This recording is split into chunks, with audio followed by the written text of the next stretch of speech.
All right, everybody. Just wrapping up a little bit of Billy Joel. You guys know me. I like me some Billy Joel up in here. I'm that voice you're hearing in the dark. Wow. Let's go, everybody. How we doing? It's Friday. Holy shit, we made it. And I inadvertently hit the live button before I intended to. Sorry about that hit coming out a little raw on you guys. I'm muted or you're muted? Oh, the desktop audio is muted. Okay, well, that's a good thing. Sorry about that, boys and girls. Oy vey. Hey-ow. Can you hear me now, Jack? Can you hear me now? Hopefully you guys can hear me now. I can hear me, but I can't hear you. Oh, let's go, you guys. It is Friday. We made it to the weekend. Hallelujah, hallelujah, hallelujah. We made it after an exciting, no, I muted you on your singing. Thank you. Appreciate it, Jack. Yeah, I don't blame you there, bucko. It's, I have been told that I have the voice of a generation somewhere between Fergie and Jesus. But as you guys know, we did have a Thursday night prime time. Well, one of the teams was primed. The other team was, well, they were there, at least on time, but they weren't very primed. The Jets and Patriots on Thursday Night Football. What we learned from New England's 27-14 win. Wow. Third verse, same as the first. The Jets suck. All right, let's just call it what it is. They're undermanned, undergunned. They got a first-year head coach. And Justin Fields is, he's Justin Fields, and he's always going to be Justin Fields. They got no wide receiver help. Traded away two of their best defensive assets, and they basically looked to Breece Hall and, Mason Taylor? Is that his name? The tight end there at LSU. And they're just like, yeah, go ahead. Go get stats. We know what it is, right? This is rolling the tanks down Broadway. I think Broadway's in New York. I don't know. But the Jets are clearly tanking. And the Patriots, well, everybody didn't really expect the Patriots to do so great this year. But, with the Bills kind of faltering and Drake May having the season that he's having, why not strike while the iron's hot? The New England Patriots currently, I believe, sit with the best record in the NFL under the tutelage of Mike Vrabel with his first year at the tenure of the New England Patriots. Not his first foray into head coaching. I think that year off might have done him some good. And then, of course, the prodigal son returns to New England, where he can take reign and correct all of the wrongdoings and all of the get all the rot out of what was going on over there in Boston, baby.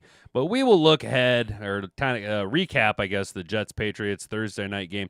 And since there's not a lot of news nationally, at least worthy of me looking at it with anything, and a lot of it's just that filler material, dude. It's if you watched Bleach, it's the Bount arc.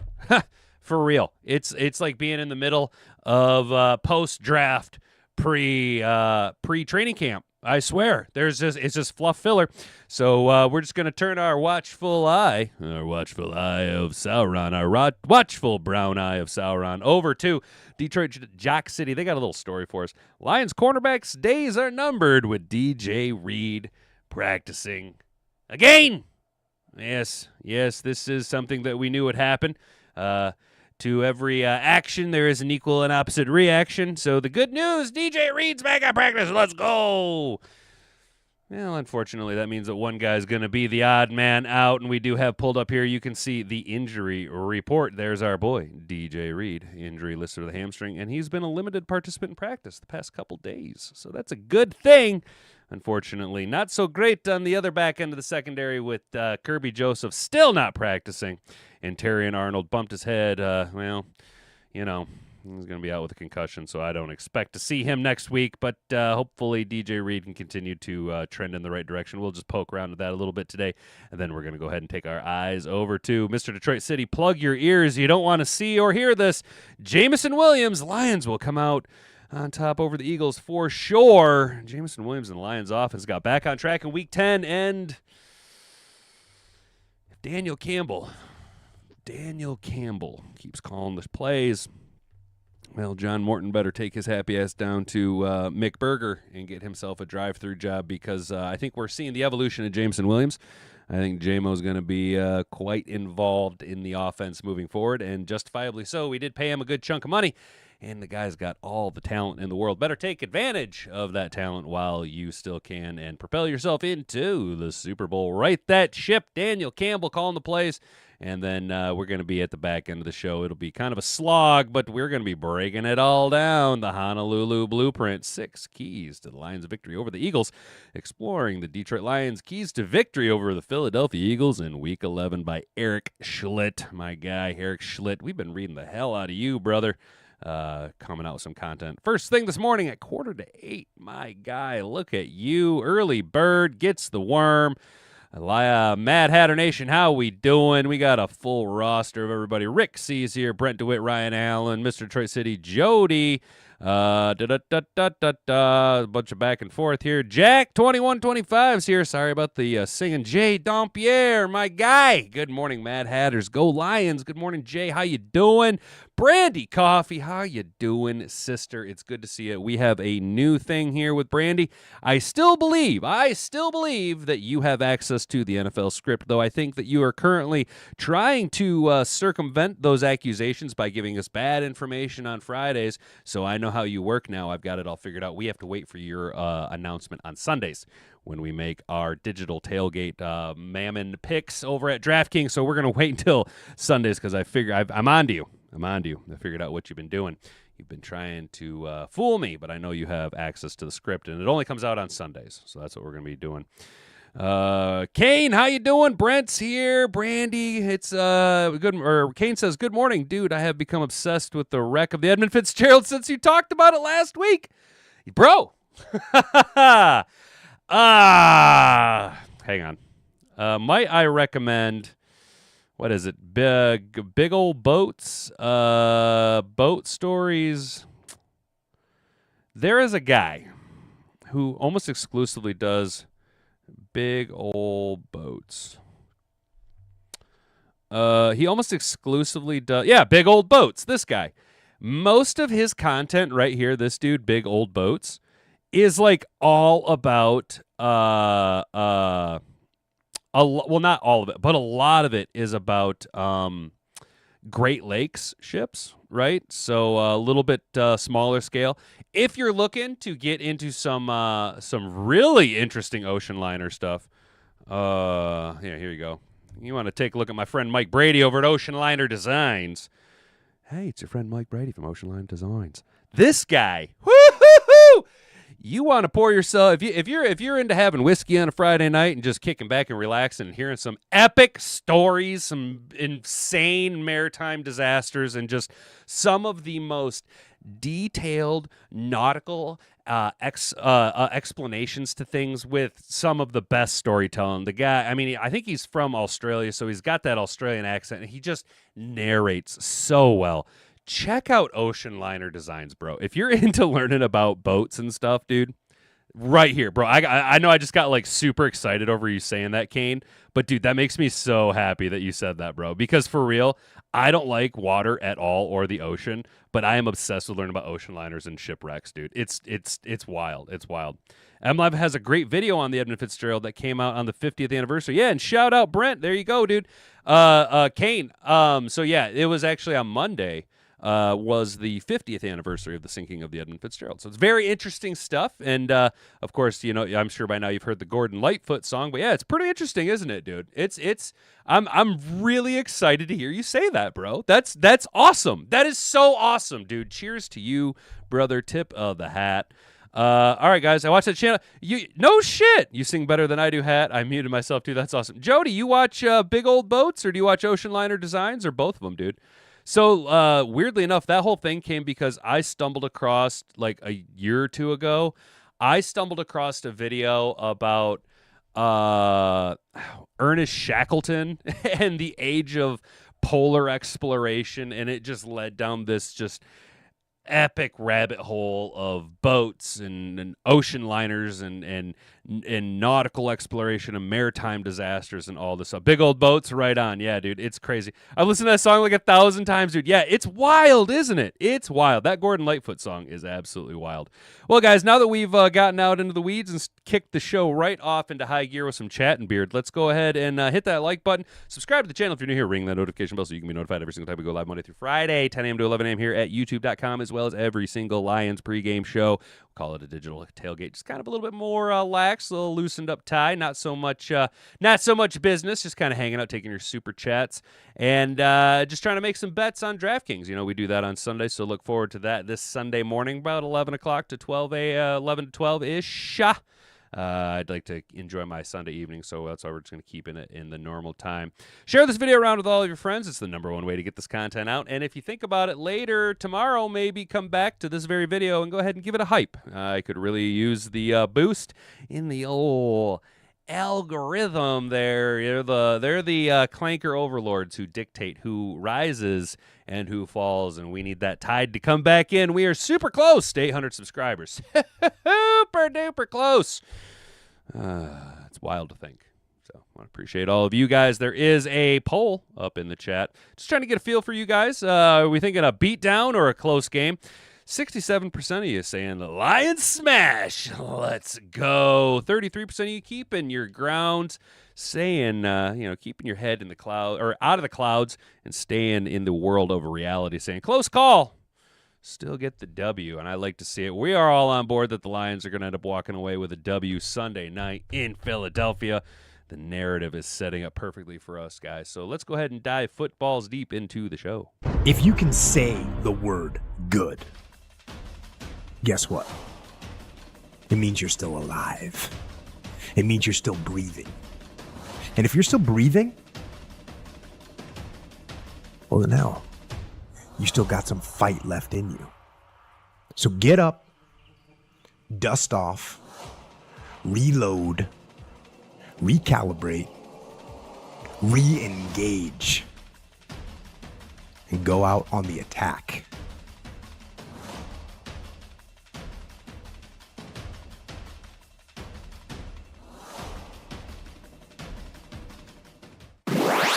All right, boys and girls, let's go head right down to NFL.com.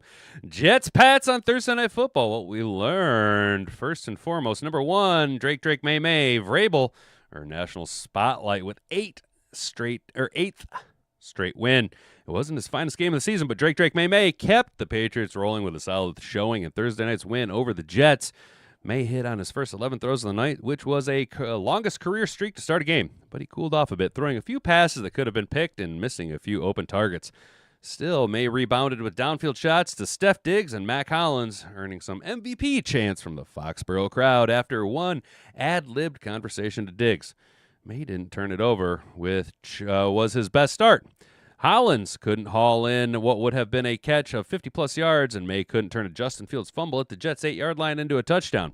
The Patriots had more empty possessions than you'd like to see against a depleted defense, but May didn't do anything to hurt his MVP chances. And the Patriots have won 8 straight games in the season for the first time since Tom Brady was the quarterback. Chingao. What also reflects well on Mike Vrabel, who might be off to a Coach of the Year favorite now. Number 2, Fields can't elevate shorthanded Jets offense. With Garrett Wilson injured, the Jets had to be creative offensively to generate yards, and they had a pretty good formula on the opening drive, marching 14 plays and 72 yards for a touchdown and eating up half of the first quarter. They were running effectively 9 straight runs, 11 total, and keeping Drake May off the field. But the Jets seemed to get away from that formula the next 3 drives of the first half, all 3 and outs. They returned to the run-heavy approach at various points in the second half, but Fields was guilty of a painful grounding call and down 10 points midway through the fourth quarter. Coughed up a fumble that led to a Patriots field goal. Fields stung the Patriots early and late in the game, but why he wasn't used more as a runner was a curious decision. He and Breece Hall touched the ball on nearly half the Jets' offensive plays, but it couldn't have been more in a game than never truly was a blowout. I will actually correct you on that. I'm pretty sure that Justin Fields touched the ball every single play. Henderson stepped up for the Patriots. In his first 9 NFL games, Travion Henderson scored 1 touchdown. In the span of the past 4 days, Henderson has increased his touchdown total to 6 and taken control of the New England backfield in the process. Henderson scored on the Patriots 3 touchdowns, the first 2 on the ground and the third through the air, the rookie's first NFL touchdown reception. That made Henderson one of 2 Patriot rookies with 3 or more touchdowns in a single game, joining Rob Gronkowski, who was honored at halftime after retiring a Patriot. Henderson's first touchdown run was a gem, powering through contact into the end zone and showing great vision on the second. With Ramondre Stevenson out again, Henderson logged his first 20-touch game in the NFL, closed the game out, and looks to be New England's feature back for the foreseeable future. And that's not to be a New England fan. I'm not. Never really was, but you got to call them like you see them. They got some incredibly young talent to build a foundation on. They have the Will Campbell at the tackle. They got Drake May, who's already getting MVP hype in his second year, and he's putting up stats mirroring Tom Brady. Travion Henderson is emerging as a 3-down running back, a guy who can carry the load, a feature back in the NFL as a rookie. And when you compare him into the touchdowns, he's one of 2 rookies with 3 or more touchdowns in a single game, joining Gronk. Yes, different positions, but when you start putting these 2 young players in the same talking categories, it can be both a benefit and a negative. It can set them up for success. It can also set them up for tremendous failure when you start comparing them to Hall of Fame caliber players. But you know, if it looks like a duck and it smells like a duck, well, it might as well be a duck. Number 4, Mitchell struggled in Jets' debut. Considering an intriguing throw-in, the Sauce Gardner trade, Adonai Mitchell received the de facto number 1 treatment with Garrett Wilson out, but didn't impress in his Jets' debut. The Jets didn't hesitate to get Mitchell involved, but he caught only 1 10-yard pass on 6 targets. When throwing to anyone other than Mitchell, Justin Fields was 14 of 20 for 106 yards and a touchdown. Wow, it's downfield. Fields had more success throwing to John Mechie III. In just his second game as a Jet, Mechie caught a touchdown on a broken play and led New York to receiving yards with 45. And shout out John Mechie, dude. Didn't he have like leukemia or some shit like that his rookie year? Could have been. I think he was a second round pick, but he could have been a first round pick. Out of Alabama, I believe it was Alabama. Were him and JMO in the same class? What's up, Derek? Good to see you, brother. Good to see you. Happy Friday, guy. Mitchell dropped a pretty deep ball from Fields, and Fields and Mitchell couldn't connect on a wide-open third down play right before the half. They just seemed off all night, even if being covered by the Patriots. Christian Gonzalez is no easy assignment. Physical talent has never been the issue with Mitchell, and he'll have plenty of time to acclimate to the Jets' offense. But his debut was a dud, a milk dud. Patriots defense did its job, even with some warts. What is with the whole... I'm not going to read their page. Yeah, okay, so the Patriots defense is good. This is the second time this week. It was the Philadelphia game. The Philadelphia Packers game on Monday night. What is with them using the word warts now? Keep an eye on this, guys. We're using the word warts to describe, like, obviously warts are gross, but like this is the second time now I've read an article with the word warts in it. And I think it's from NFL.com. Not, it actually might be Eric Edholm that did it as well. What is with this guy? What is with NFL.com and using the word warts? It's you know, some people have the like it sticks out to me. Like some people are really off-put by the word moist. It's not like it's off-putting, but it just for some reason really sticks out to me. That I don't know, man. That's weird as shit. But he's been betting the under on Justin Fields' passing yardage all season and cleaning up. Brent, yeah, I don't think Justin Fields, you know, I'm guessing Justin Fields and Bo Nix must have gone to the same school. Obviously, they're wildly different. There's about a 52-year age gap between the two of them. Even though Justin Fields has been in the league longer, Justin Fields has been in the league longer than Bo Nix, but is somehow 50 years younger than Bo Nix. Okay, but they somehow went to the same school of passing, where they don't, I guess, grasp the idea of throwing the ball vertically. I think they like to throw the ball horizontally.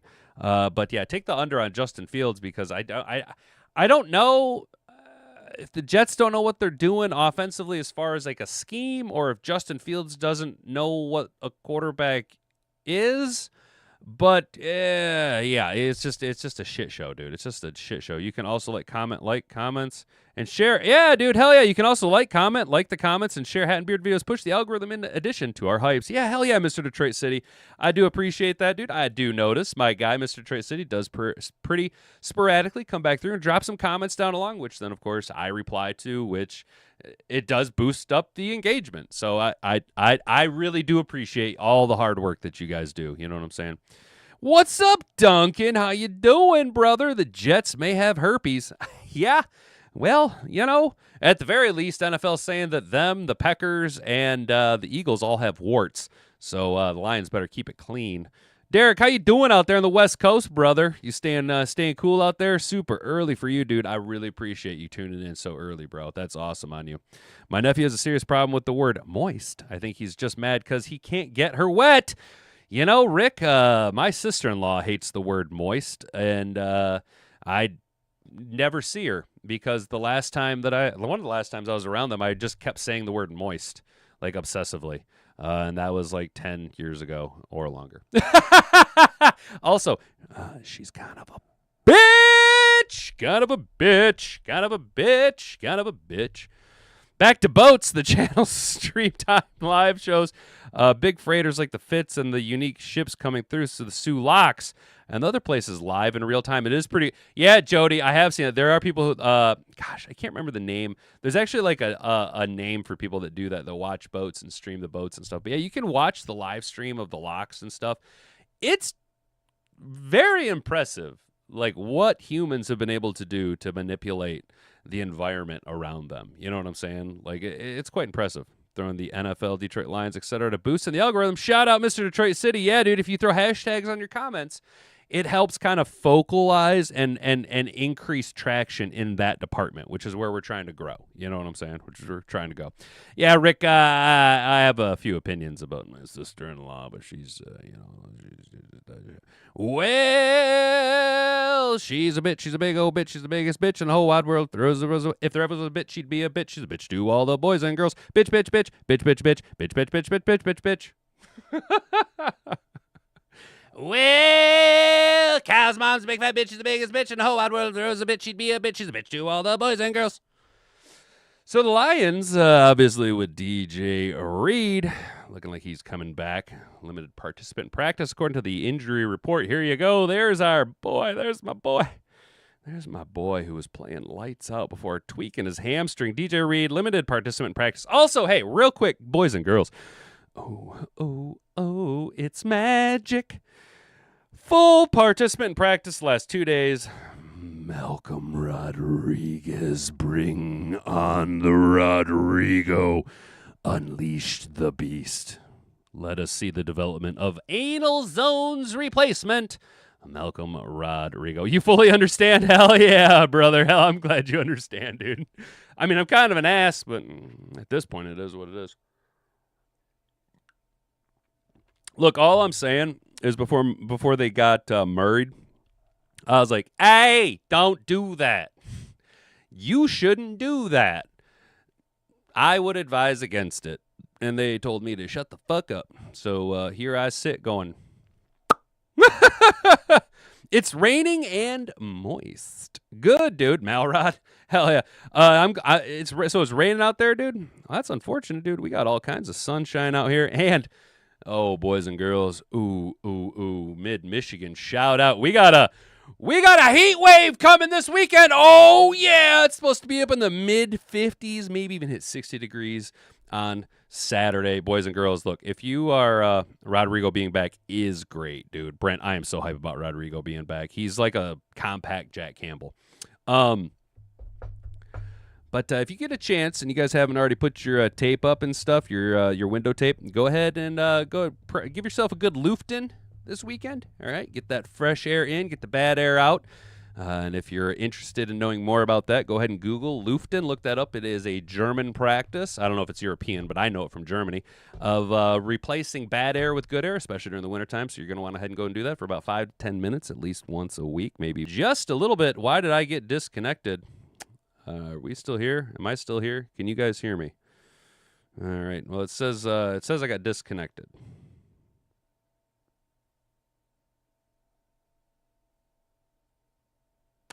Looks like I'm still connected. I don't know. You guys can still see me? All right. There we go. Reconnection successful. I don't think anything happened. I think OBS is just being dildo. Just trying to fuck me. Just trying to be a little bit of a dildo. It doesn't like the truth that I'm spewing about Luftens. All right. So DJ Reed's back practicing, which means obviously there's going to be a body.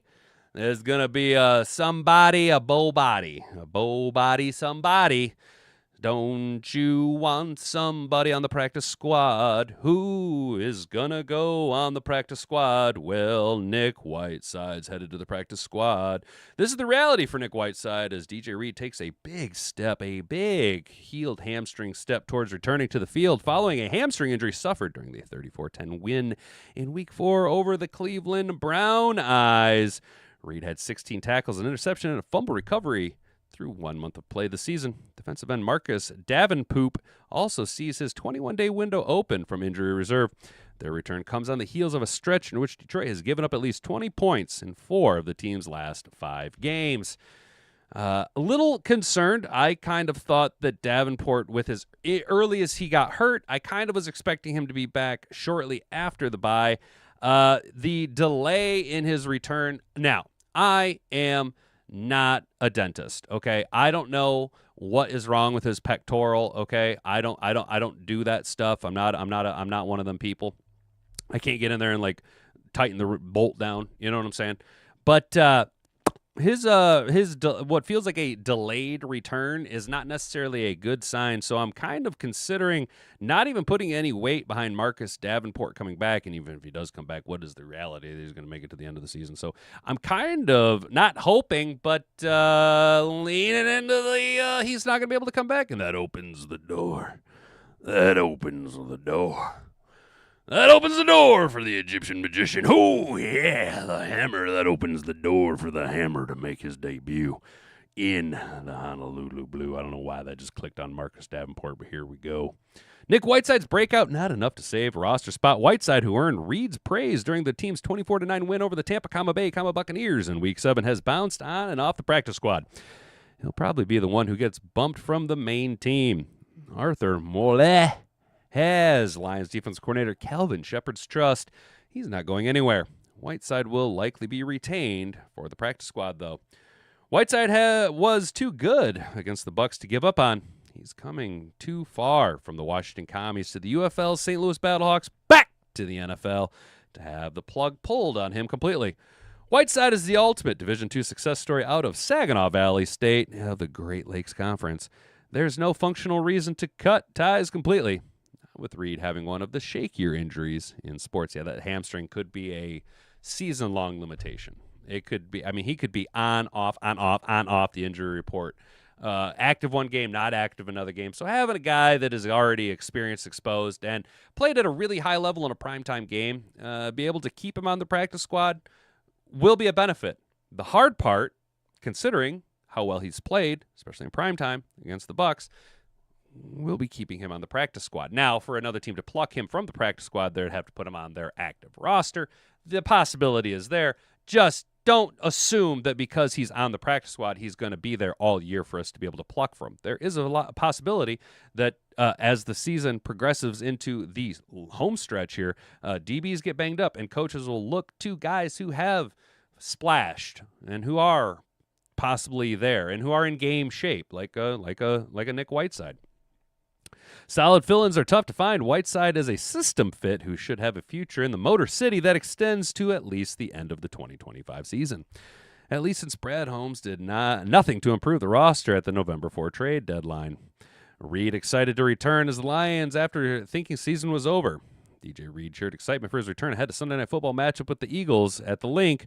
revealing a fear that he had that he wouldn't be back to help his team this season. I went from thinking like, dang, man, my season's over. Very unfortunate.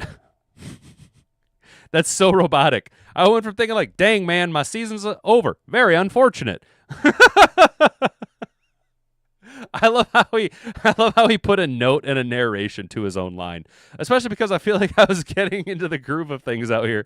To now, I'm going to be back. Read preference before saying I'm really hungry and I'm ready to help this team make the push. In his first year of the 3-year, $48 million contract, Reed's return comes at a good time since every team in the NFC North is separated by, at most, 2 games in the standings. And it is a boon that he'll be back. I, for one, was devastated. I was glad that the injury wasn't as severe as it looked. But that tackle he tried to make on Jerry Jeudy, he just came up so you knew something was bad on the backside of his leg. You were like, oh my gosh. His hamstring it's cooked. It's cooked. It's a pulled pork string. It's not even a hamstring. It's pulled pork now. You know what I'm saying? But luckily it wasn't so bad. I'm rubbing my leg right now thinking about it, like freaking out. Luckily it wasn't that bad, and he's able to make a comeback. You know what I'm saying? He was playing really well. He had an interception in that game. Earlier on in the season, he had a fumble recovery. I think it was against the Ravens. DJ Reed has been playing up to this $48 million contract. I think he's done really, really well, and he was ascending into what could have been, possibly still could be, a Pro Bowl, if not all-pro, corner season with the Detroit Lions. Someone that we can hang our hat on. Someone that will take a lot of pressure off of TA. Someone that allows Kirby Joseph to roam a little bit more freely. Obviously, he's hurt, but still the availability is there because it takes pressure off of the other back-end players, having someone who you can leave out there on an island. We play a lot of man defense, right? We're going to need that guy, obviously. Revis Island is something that hasn't existed in a long, long time. But DJ Reed is a guy that was able to go out there and play at a high level on an island, which freed up a tremendous amount of availability for the other assets on defense. Do I like the fact that Nick Whiteside's going to be bumped to the practice squad? No, it sucks because you love the hometown hero. You love the story, the Division II underdog, ground his way through. He played here at Saginaw Valley, so right in our own backyard. That's super duper awesome. You know what I'm saying? Made it to the NFL, bounced back to the UFL, got back to the NFL, played really, really well in his opportunity. The story is super great. I think his skill set is there. Maybe next year he's on the active roster. Maybe next year Nick Whiteside is the dude who bumps Enos Penis Rake Straw Break Straw. You know what I'm saying? Maybe that's what we end up seeing. Am I against it? No. Would I like to see him polish it up a little bit more, play it a little bit higher of a level? Well, who wouldn't? You know what I'm saying? But hopefully we can keep him around on the practice squad for the future of the Detroit Lions. But, that is what it is. How do we feel, Mad Hatter Nation, you guys? You guys can hear me? Check the skies. First for the geoengineering. Hell yeah, dude. Yesterday when the show started, all I got was a screensaver with Lou Reed playing in the background. Interesting. Nothing confirmed yet on Rodrigo. Yeah, Jody, I haven't seen anything confirmed on. I'm sorry, I didn't mean to ignore your comment. I haven't seen anything confirmed on Rodrigo. Obviously, with guys like Grant Stewart there, or Grant Stewart, there isn't necessarily a desperate need for him to come back and push it. So if you need to have, like, I think he's got another week of availability in the window, I think. Don't quote me on that. But if you have to use all 21 days of that 21-day window to really just keep it solid, make sure everything is plumb level and square before you advance forward, don't Robert the Griffin III him. You know what I'm saying? Let him get good and healthy. Let him maximize that window and then bring him back. But if he's already kind of, kind of ticking upwards, playing really well at practice, full participant, got to let the big dog eat, brother. Now you got me wanting to smoke pork, but hell yeah, Rick C, dude, nice little shredded pork, dude, smoked her out good, dude. I don't eat pork. I do on occasion though eat some baby back ribs, and it's hard for me to turn down a real good pulled pork. So it's not like I don't eat pork because of like religious purposes or any of that reason. I don't eat pork because my body doesn't like pork. It doesn't enjoy processing pork. So I try to limit my pork exposure. So I eat a lot of turkey bacon. We eat a lot of chicken and a lot of beef and a lot of fish. But, yeah, it's hard to turn down a real good smoked pork butt, dude. That Boston butt is so good. Nice shredded pulled pork. So good, dude. So good. I'm not pressed on DJ rushing back for this game. Hurts can't throw. Detroit Lionheart, shout out, dude. Good morning. How you doing? On paper, On paper, Jalen my butt hurts is a top 10 quarterback. But I get what you're saying because the Eagles' offense is just kind of like, it's just like all over the place. You know what I'm saying? I realize that I'm just using sounds to describe stuff, but it's just so like helter skelter at times. You kind of get the feeling that Jalen my butt hurts isn't quite ready to go.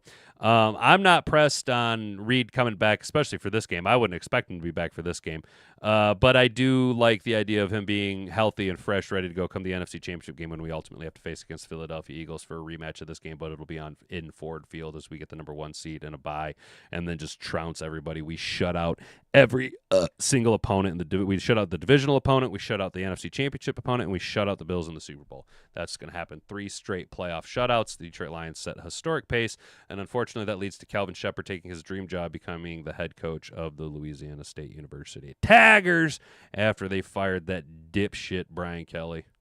God, what a turd. And like, what a disappointment, dude. What a disappointment Brian Kelly turned out to be, dude. Like, you got your start here at Grand Valley, dude. You know what I'm saying? You won back-to-back national championships here, dude. At least my age coming up, those of us in the state knew what Grand Valley was. You were hyped up, bro. Then you went to Central and you turned it around there, dude. Now you come to find out you've been a greasy piece of shit your whole fucking life. You had success coaching, and then you killed that kid at Notre Dame because, of course you fucking did, because you're there. There's head football coaches, and then there's the Notre Dame head football coach. You fucking dildo, egotistical shitbag. And then abruptly in the middle of the night, right after recruiting some fuckhead while you were there, you ended up bailing to go to LSU, and you've just been dirty. What an embarrassment. What an absolute embarrassment to any type of Michigan football-related program. And I don't mean the University of Michigan. I mean any kid like myself who grew up going, I would love to play for Brian Kelly at Grand Valley. I'd love to go be a Grand Valley State University Laker, dude. I would have taken Grand Valley offers over certain Division I offers. You know what I'm saying? Because of how good of a program it was, dude. And it's just like, you fucking dildo, man. He's just a dildo with arms, bro. Like, what a fuck, dude. What a fuck. Sorry, I didn't mean to go off on a tangent there, dude. Smoked pork is awesome. I smoked that sucker for a full 24 hours. What kind of smoker do you guys have, bro? What kind of smoker are you guys using? Are you doing it like old school, or like old school? Like you got like a smoke hut, and you're over there doing it in a block house, or are you one of those dudes you got a Traeger? Yeah, nothing against people with Traegers, all right? I'm just salty because I watch people's pockets. I'm just kidding. I know how expensive Traegers are, dude. And to be fair to you Traeger guys, outside looking in on the Traeger, looks like it's worth every goddamn penny. Now, a dude that I work with has got one of them, I think it's Oklahoma Joe's or Smoking Joe's or something like that. He really, really, really likes it. One of the first style Traegers that came out. Hell yeah, Jay. Hell yeah, dude. So to that point, dude, one of the first styles, dude, you've had it for a long time, bro. So it's the investment was worth it, dude. After MC was able to avoid paying off Tucker because of the ineligible players, I wonder if LSU tries that to avoid.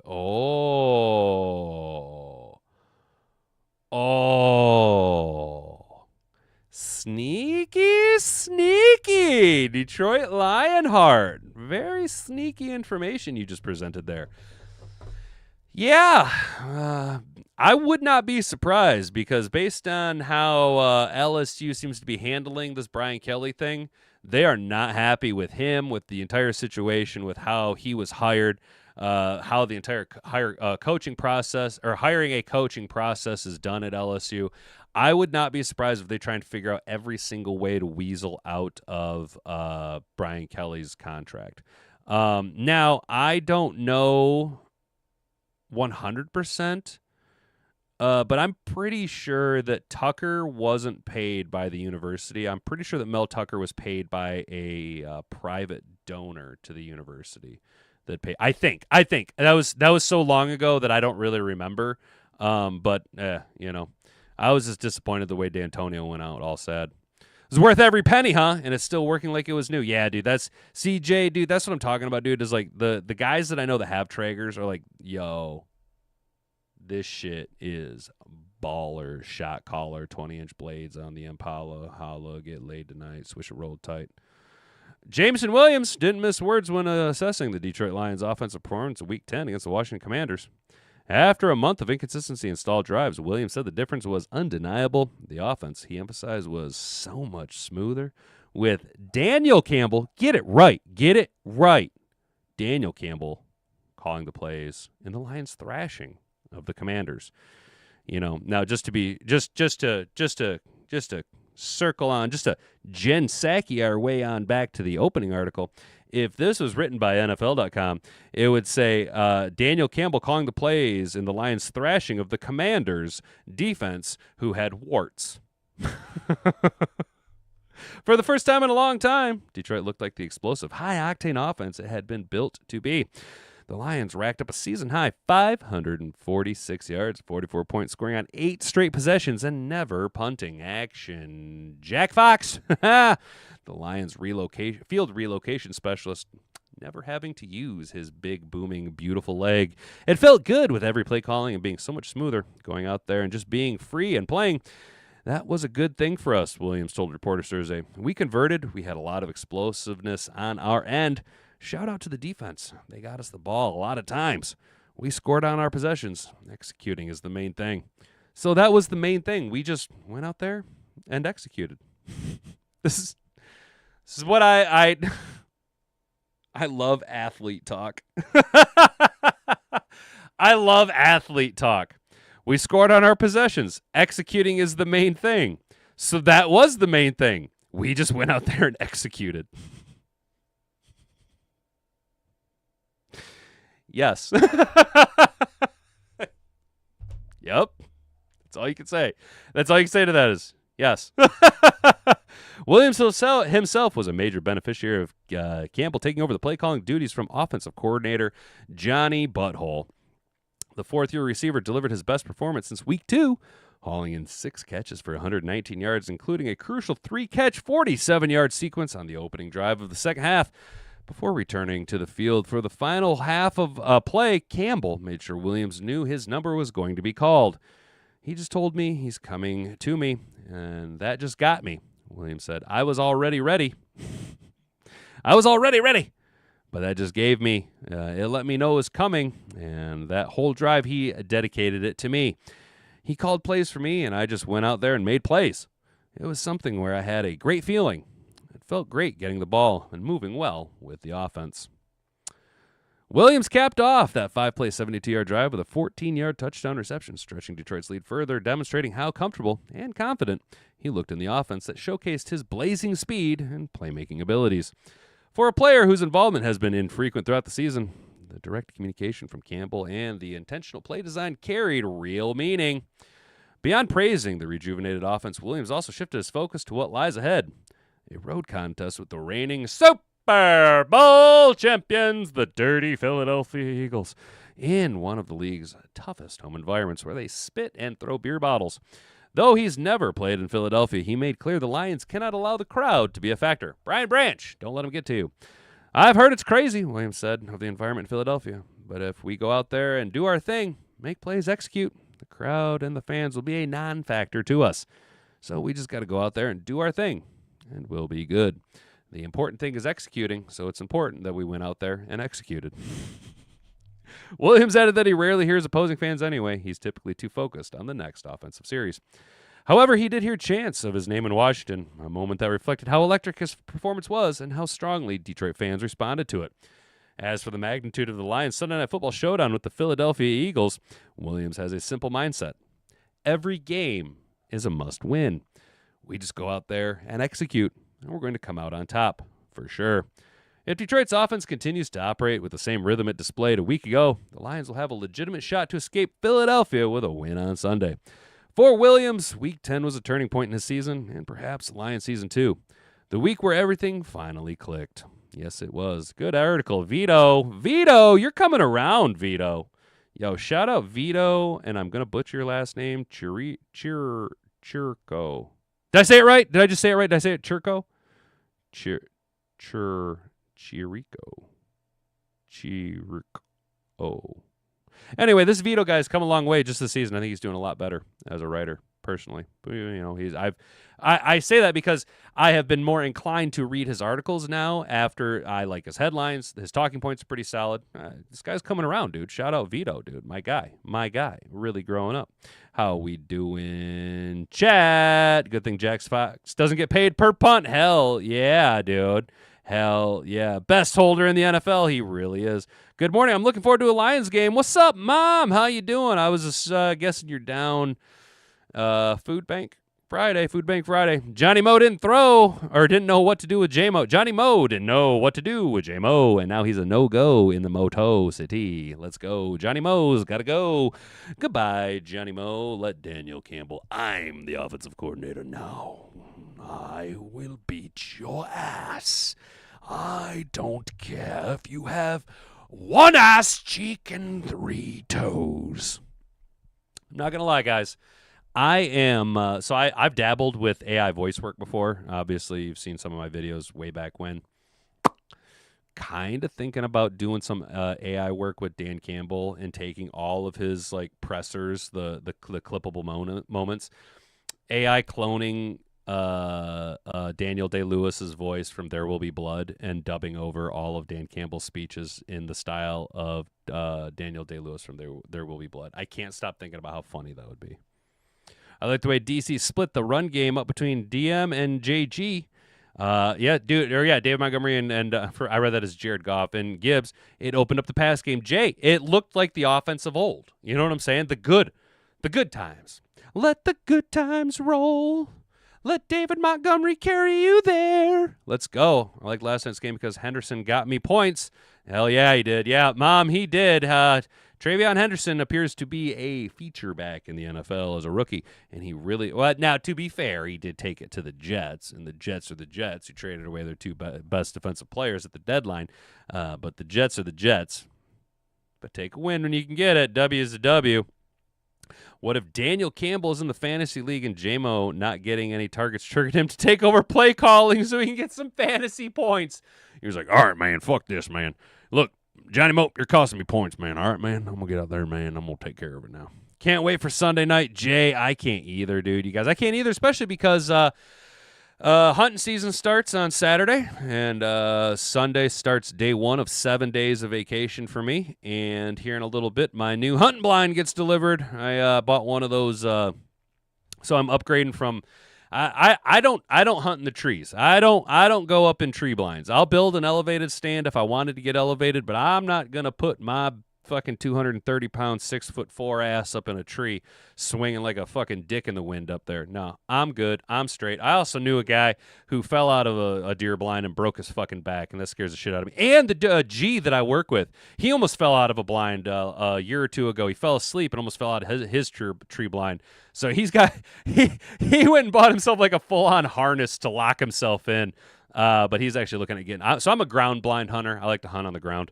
And I just upgraded from a little doghouse style where it's a chair that the tent pulls up over top of you, which is very nice. The problem is I'm so big that when I go to shoulder my firearm, there isn't a lot of maneuverability from the sitting position. So I just bought it's a 2 to 3 man ground blind. But it's 65 inches tall when it's fully set up, so 5'5", right? And then it's 55 inches wide by 55 inches long. It's got all the silent zippable windows, but the back door you can either zipper in and out, or it's got magnetic locks and a hinge on it, so you can open it like up. You know what I'm saying? Like flip it up and walk into this big motherfucker. It's got the locking hubs. It's got the locking hubs on the walls, so it engages outward, and then on top of it, ceiling to floor, all of the walls inside looking out are transparent, so I can see everything ceiling to floor out, and it's dope. And it'll be here today. My uncle fell out of a tree stand. It was the last thing he ever did. Yeah, damn, Rick, bro, I'm sorry to hear that, brother.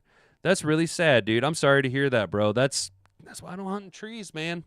I get it, dude. I get the novelty and the like actual advantage of hunting elevated, But bro, trees freak me out, dude. Like if you really want to hunt elevate. Now I'm privy that I got public property or private property to hunt on. I don't hunt on public land. But like if you're gonna go elevated, dude, just build yourself an elevated stand. Just build a platform. Don't put yourself up in a fucking tree, dude. That's fucking nuts. And I mean, if you're gonna look, if you're at the point where if you're at a stage where you can build some type of elevated stand, you clearly have access to property. You probably have access to some type of vehicle that can move it around.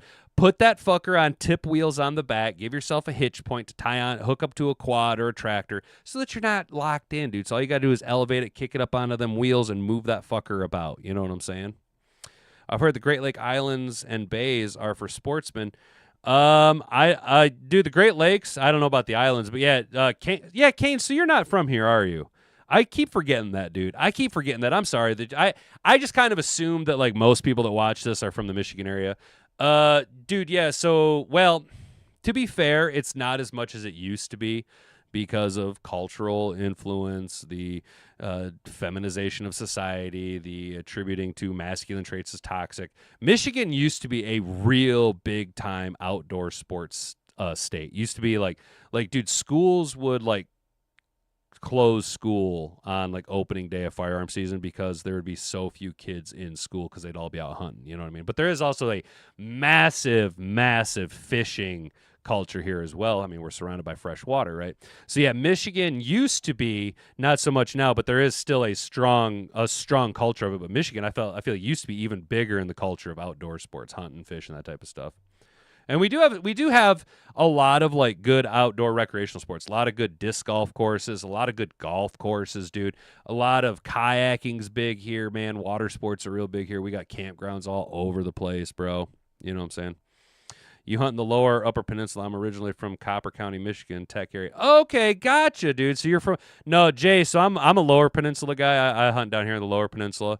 But to circumnavigate the so in the state you're split due to population of certain regions you're allowed to use rifles, and certain regions you can only use shotguns.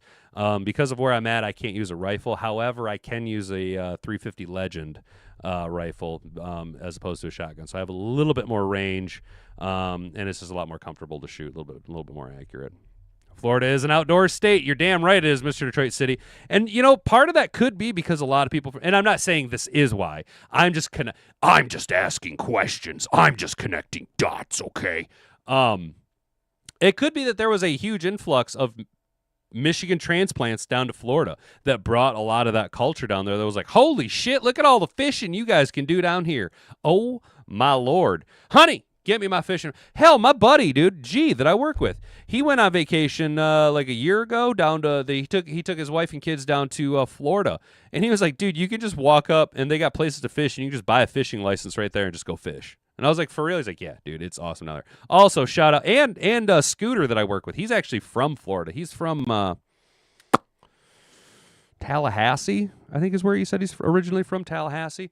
But he be going down there all the time because his mom still lives down there, so him and his wife go down there all the time. And I got a buddy who his dad and mom winter down, well, now it's just his mom, but he used to bring up gator. Dude, y'all, if you ain't ever had the chance, I cannot recommend enough for you to try gator in any form. Gator jerky, barbecued gator. And now, Mr. Detroit City, and those of you that have had gator, tell me if I'm wrong, because G and Scott also agreed with me. Gator is fishy chicken, okay? It tastes like chicken, tastes just like chicken, but it's like the proteins are layered, and in your the way it like breaks down, the way you chew it, it's like fish, dude. So it's like the texture of fish, but the flavor of chicken. It's the most wild fucking shit, and it's goddamn delicious. I cannot recommend enough for you guys to eat gator. Oh, you can get gator jerky online. Try that shit, dude. That shit's wild, but if you can get some gator, barbecue that shit up, throw it on the grill. Oh, fuck me running is that shit good, boys. Woo! Good description. Yeah, it's like fishy chicken. You know what I'm saying, bro? It tastes like chicken, but it feels like fish the way you eat it, dude. It's like fishy chicken. It's so good, dude. It's so good. Gator is so fucking good. Michigan is outdoor sports heaven. You just got to know where to go and not give up your spots. Rick, dude, legit. That's a trick, not telling anybody where you go. Swampland, national forest, rivers, lakes, oceans, etc. Yeah, dude, Mr. Troy City, you guys got it all over. You lived in you lived in the Tally area, lived there for 8 years. Hell yeah, dude. You see buses getting transported there. It's actually hilarious. Hell yeah, dude, that's awesome. Gator bites are great at Lefty and Romo's in North Muskegon. Well, good to know, Brent. Hell yeah, dude. So there you can get Gator up here. That's what's up, guys. Yeah, Gator. Chef's kiss on Gator, boys and girls. It is some good stuff. It is some good eating. That's for damn sure. Well, boys and girls, as you can see, we have reached the 11 o'clock hour because we went chat and beard on it, and I'm starting to engineer the show with less stories so that I don't feel like I'm selling you short when we get all chit-chatting away here at the Chat and Beard Show. We did cover the New England Patriots and Jets 27-14 loss to the Patriots. Thursday night primetime football. Wow, primetime football needs to be primetime performance. At least now we're getting into the flex schedules. We looked ahead at what could happen to the roster once DJ Reed returns to the secondary. Who's going to be the odd man out? Hopefully Nick Whiteside, if it is him, back to the practice squad, because we see that Arthur Mollett has earned the trust of Kelvin Shepard and played more snaps, played really good snaps, all things considered. Nick Whiteside going to probably get bumped to the practice squad, and hopefully he can stick around. If you get plucked from practice squad, you have to go to an active roster. So hopefully he can be there. I'd like to see him eventually bump Enos the Penis Breakstraw. Not necessarily mad about that. We perused briefly the practice squad or the injury report heading into Friday's practice. Obviously, the big standout right here, our boy Malcolm Rodriguez, full practice. Terrion Arnold did not practice. Sam Laporta did not practice. Pat O'Connor, nobody cares about you, and Kirby Joseph still a non-participant in practice. Davenport, limited, though. Miles Frazier, limited. That's good to see. No one cares about Josh Pascal. Meek Robertson, limited. Sailors, limited. That's a good thing back. And then everybody else, limited. Alrighty. Let's go. And then we finally glazed ourselves with Jameson Williams hyping up the Detroit Lions offense under the tutelage of Daniel Campbell, having himself a little bit of a breakout game against the Commies.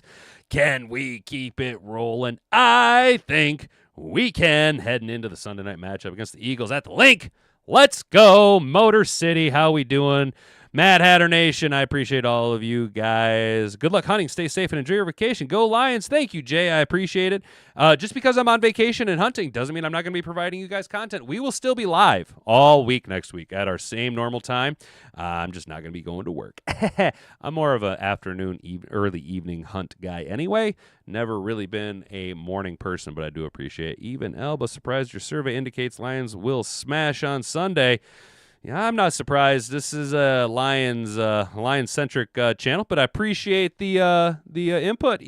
Is it Ivan or it's Ivan, isn't it? I'm sorry if I read it Ivan or something like that. My bad, dude. It's Ivan, isn't it? Ivan Elba. Appreciate your take, dude. Welcome to the chat. Welcome to Mad Hatter Nation, dude. The NFL schedule should never be set in stone. Injuries happen when a great team loses their QB. They suck. Ain't that the truth, Rick? Even if they have a starting QB, they still kind of suck. Look at the Browns. Look at the Saints.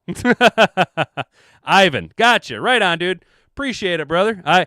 Sometimes I have a hard time reading it, and if you stick around, you'll learn that I have like a 6th grade reading level, so I'm kind of fucking stupid. You know what I'm saying? What's up, Motown? Good to see you, brother. Real recognize real. Hashtag more kings, brother. Good to see you, dude. Unfortunately, it's the end of the show, and we are going to be wrapping it up, but feel free to good luck to you guys, and may the best team win. Ivan, you're an Eagles fan, huh? I appreciate it. Hey, I appreciate you coming in, dude. That's what's up. There's been a few of you guys. There's been a couple of Eagles fans who have showed up, and I'm going to be very honest with you, dude. Completely breaking my mentality of what Eagles fans and what I expected Eagles fans to be. Outside looking in, you guys generally kind of get labeled assholes. I'm going to be real. You know what I'm saying? People at the link are kind of crazy, right? But I'll be real, dude. Look at you being all like courteous. You know what I'm saying? Like, I appreciate that, dude. Thank you. You and another guy. I can't remember who it was, but he was in here earlier in the week. But yeah, good job, dude. That's what's up, man. I appreciate it. It's all good. No, man, I appreciate you, dude. It's all good that you're being good, man. That's what's up, bro. Hopefully you want to stick around, dude. Yeah, this is a Lions-centric channel, but we do talk about football, bro. So, if this is your thing, man, That's what's up. If not, hey, appreciate you hanging out, dude. You know what I'm saying? See, Baltimore Ravens, as long as Lamar stays healthy, they win. Ain't that the truth, Rick? I forgot about that, dude. I forgot about that, bro.